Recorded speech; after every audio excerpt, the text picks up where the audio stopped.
성도님들 위인전 많이 보셨습니까?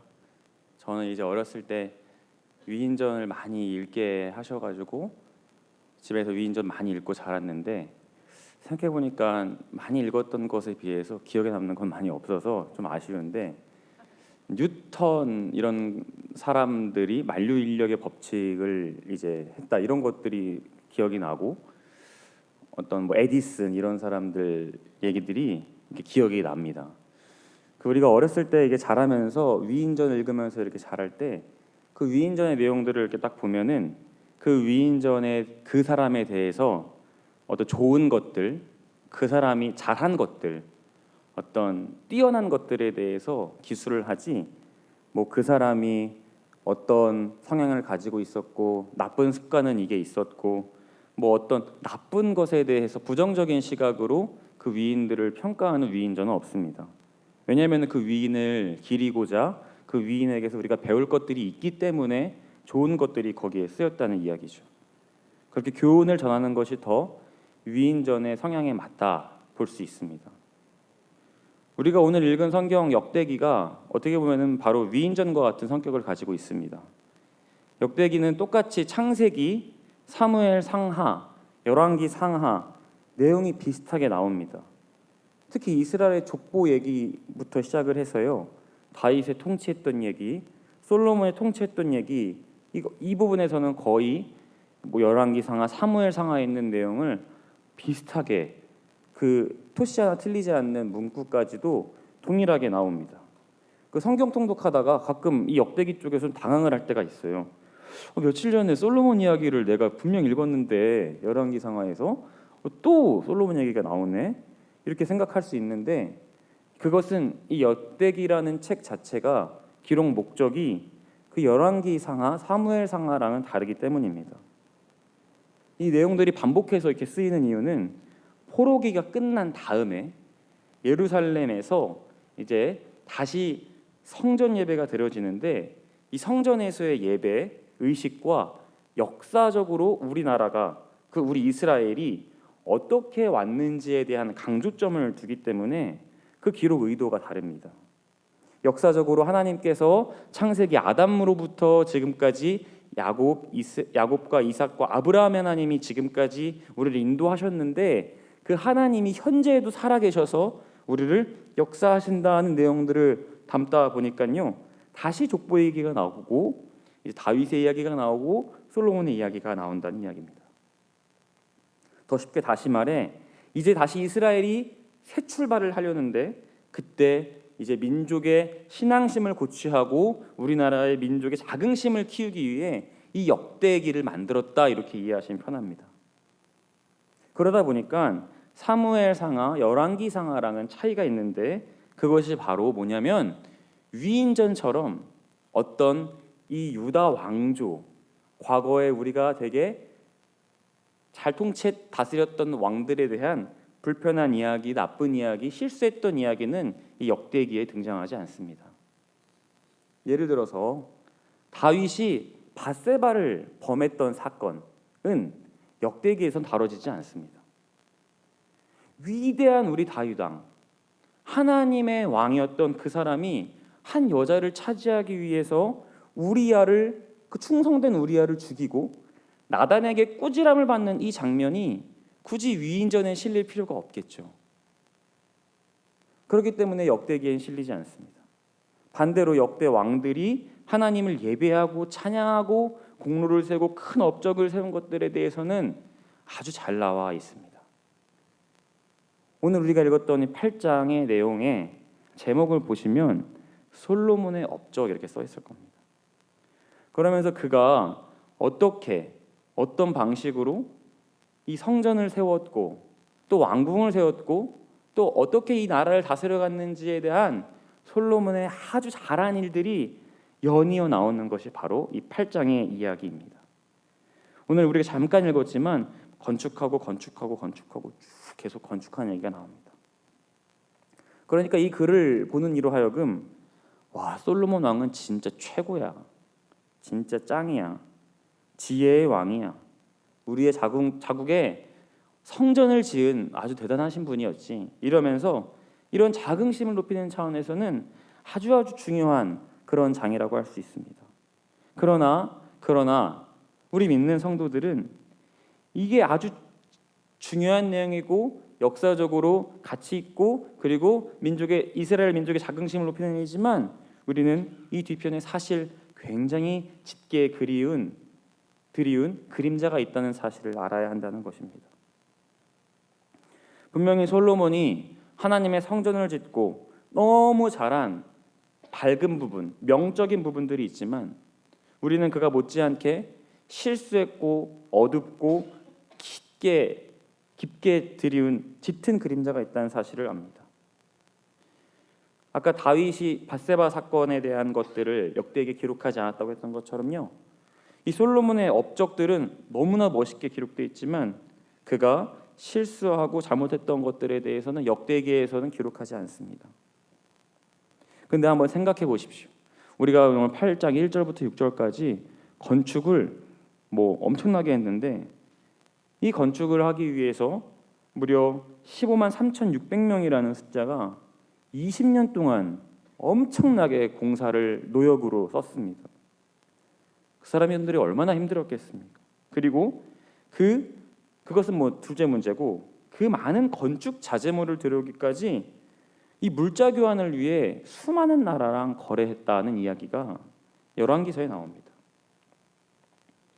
그러한 과정에서 유리한 이점을 가지고 정략 결혼을 통해서 이방 문화가 들어오는 어떤 틈과 실마리를 제공했다는 것이 솔로몬을 평가할 때 늘 나옵니다. 정치적인 방법을 통해 이방의 문화를 끌어들이고 이방 산당을 세워주고 수많은 첩들을 거느리면서 눈으로 보기에는 이 솔로몬의 이 왕권이 화려하고 든든해 보였지만 사실은 영적인 틈을 제공했다는 것이 이 솔로몬이 한 가장 실수한 부분이라는 것입니다.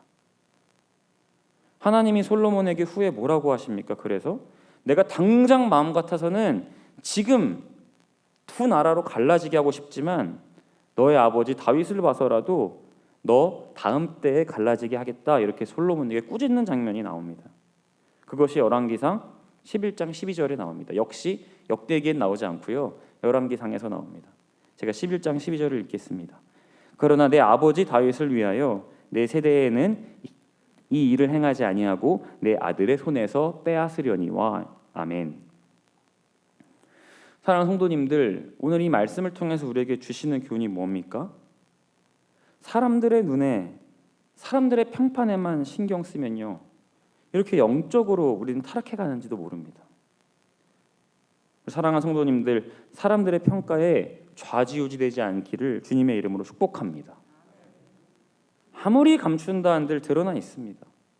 예수님께서 마가복음 4장에서 등경 위에 등불을 얘기하시면서 감추어둔 것은 나타나고 숨겨둔 것은 드러나기 마련이다, 이렇게 말씀하셨습니다. 그러니까 다시 말해, 사람의 눈은 속일 줄 몰라도, 사람들에게는 평가를 좋게 받을지는 몰라도 하나님의 눈은 속일 수도 없고 하나님께는 감출 것이 없습니다. 그래서 우리 믿는 성도들은 무엇을 중점으로 둬야 하나? 하나님의 평판, 하나님의 평가를 받는데 힘을 써야 한다는 사실입니다. 다윗이 밧세바 사건으로 하나님께 큰 죄를 짓고 우리아를 죽이는 나쁜 일을 했지만 그가 나단에게 꾸지람을 듣고 다시 하나님을 찾고 돌이켰을 때 하나님이 다윗이 내 마음에 가장 합한 자다 해주셨던 것처럼요, 그렇게 해야 된다는 것입니다. 역사적으로 다윗보다 솔로몬이 이룩한 것이 훨씬 많습니다. 오늘 8장만 봐도 건축한 것이 상당했고, 또 8장 마지막 절에 가면은 뭐가 나오냐면요, 에시온 게벨이라는 지역의 그 바닷가에 선단을 만들어서요, 그 당시에는 무조건 물자 교환이 이제 항해에서 일어났으니까 거기에 이제 히람 왕이랑 교류할 수 있는 해운 사업까지 구축하는 일을 합니다. 그리고 영토도 실제로 좀 넓어졌고요.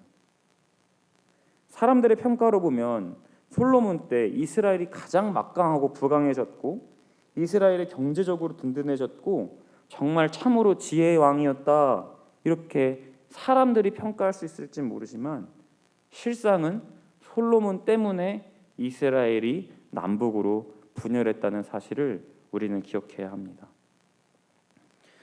요즘 우리가 뉴스를 보면 계속해서 경제 문제가 가장 핫합니다. 가상화폐가 어떻고, 주식이 어떻고, 집세가 어떻고, 땅이 어떻고.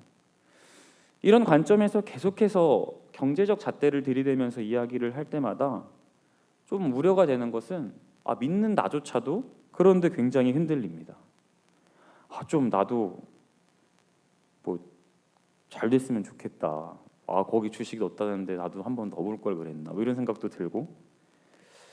그러니까 저와 같이 성도님들도 요새 같은 때에 너무 힘들고 그러니까 경제적으로 자꾸 그런 관점을 우리가 생각하는 사람들의 평판, 어떤 세간의 이목 이런 것들에 우리가 휩쓸리기 쉬운 상황이라는 것을 다시 깨닫습니다.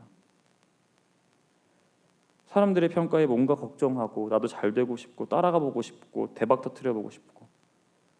그런데 오늘 말씀을 통해서 분명히 주님께서 말씀해 주시는 것은 우리가 사람들의 평판, 주변의 어떤 논리, 경제를 따라가다 보면 우리는 어느새 다윗과는 점점 멀어지고 솔로몬처럼 되어버릴 때가 있다는 사실입니다. 오늘 우리에게 주신 이 8장은요 솔로몬의 위대한 모습 보여줍니다. 근데 우리는 이것을 보면서 우와 진짜 대단한 왕이었어 하고 끝내면 안 됩니다. 그 뒤에 하나님께서 역사하셨고 그는 단지 도구였다는 사실을 기억해야 합니다. 하나님과 다윗을 통해서 성전을 지은 것이지 결코 그 혼자 해낸 일이 아닙니다. 예수님께서는 열매로 안다고 하셨습니다. 결국 그 끝이 나쁘면 모든 것이 나쁜 것입니다. 처음 시작이 뿌리가 완전히 굵고 줄기가 쭉쭉 뻗고 이파리가 크게 퍼져도 열매가 그 결과가 실하지 못하면 결코 좋은 나무가 될 수 없다고 말씀하십니다. 오늘 새벽에 이 말씀을 통해서 사랑하는 성도님들 이 8장을 통해서 인정받는 것 물론 중요하지만 그보다도 더 중요한 것 하나님께 인정받는 데 더 힘쓰는 저와 여러분들에게를 주님의 이름으로 축복합니다. 훗날 잘하였다 충성된 종아 하나님께 칭찬 듣는 우리 모든 명성제일의 성도님들 되시기를 주님의 이름으로 축복합니다. 기도하겠습니다. 하나님 아버지, 많은 건축을 하고 이룩한 것들은 참 많았지만 실상은 그로 인해 나라가 분열되고 말았습니다. 하나님, 우리들의 삶을 돌아봅니다. 사람들의 평판, 사람들의 평가보다 오직 하나님에게 평가를 듣는 우리 성도님들 되게 하여 주시고 그렇게 이 새벽 더 주님께 붙들어 기도하는 명성제일의 모든 성도님들 될 수 있도록 주님께서 붙들어 주시옵소서. 존귀하신 예수님 이름으로 기도합니다. 아멘.